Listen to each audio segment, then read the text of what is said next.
we have to presume any time we do a story that most of the audience hasn't, that any time you introduce any subject or any topic or any big word, really, that you have to familiarize the audience with.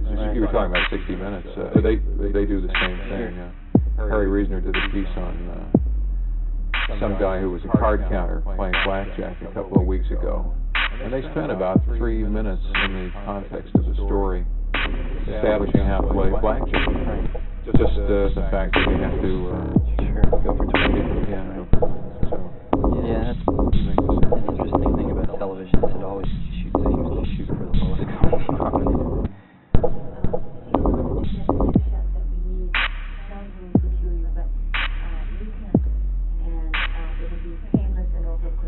Great. I could embrace them if you wish. No. The reason they take these 2 shots is because they do all of this market research on television, and they go into a shopping center and grab 50 viewers and put them in a trailer and show them tapes and try to find out what they like, what they don't about.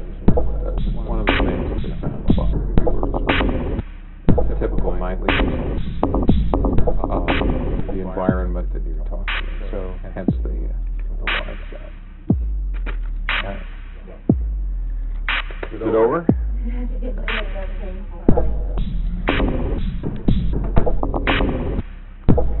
Steve, when you began to develop this 5 years ago, what sort of need did you see that existed then that you felt these computers was going to fill?